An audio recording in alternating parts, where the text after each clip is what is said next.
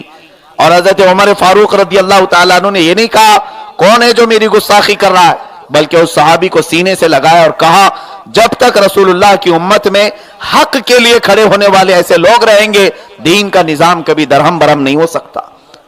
آج اسی بات کی ضرورت ہے, حق کو پہچانو. یا نفس کی سنی جاتی, ہمارا نفس جسے چاہے ہم اسے کھڑا کریں گے, حق جسے چاہے اس کی بات پسند کرو اور اس کے پیچھے چلنے کی کوشش کرو. سیدنا عمر فاروق رضی اللہ تعالیٰ عنہ کے خلیفہ بنتے ہی جو معاملات پیش آئے, اللہ اکبر, رب تبارک و تعالیٰ نے اسلام کو اتنی فتوحات عطا فرمائی, اتنے راستے کھلے کہ حضرت عمر کئی صحابہ کی جماعتوں کو, لشکر کو سب سے پہلے ملک شام بھیجتے ہیں, ایران بھیجتے ہیں اور عراق بھیجتے ہیں. یہ 3 ملک اس زمانے کے بڑے ملک ہیں، عراق، ملک شام، ملک ایران، فارس اس کو کہا جاتا تھا، اور حضرت عمر فاروق رضی اللہ تعالیٰ عنہ کی خلافت کو صرف 3.5 سال یا 4 سال گزرے تھے کہ یہ تینوں ملکوں کے اسلام میں داخل ہونے کی بشارتیں آ گئی. 1 2 نہیں 3 بڑے ملک سیدنا عمر فاروق کے تخت خلافت کے اندر میں آئے، اور اس کے بعد یہ فتوحات کا سلسلہ یہی نہیں رکا. حضرت عمر فاروق رضی اللہ تعالیٰ عنہ کی خلافت کے زمانے میں مصر فتح ہوا، بیت المقدس فتح ہوا، اور اس کے علاوہ افریقہ تک اسلامی فوجیں پہنچیں، یورپ تک اسلامی فوجیں پہنچنے لگیں، اور پھر ایشیا کا حصہ تو آلریڈی بہت سارا اسلام میں جا چکا تھا. کتنے تاریخ لکھنے والوں نے لکھا ہے 17 لاکھ اسکوائر کلومیٹر پر اسلامی حکومت قائم ہو چکی تھی. 17 لاکھ، اور بعض لوگوں نے لکھا ہے 36 lakh square kilometre. 36 lakh square kilometre معمولی نہیں ہوتا ہے. اسکوائر فٹ آپ جانتے ہوں گے 1000 اسکوائر فٹ، میں اسکوائر کلومیٹر کی بات کر رہا ہوں.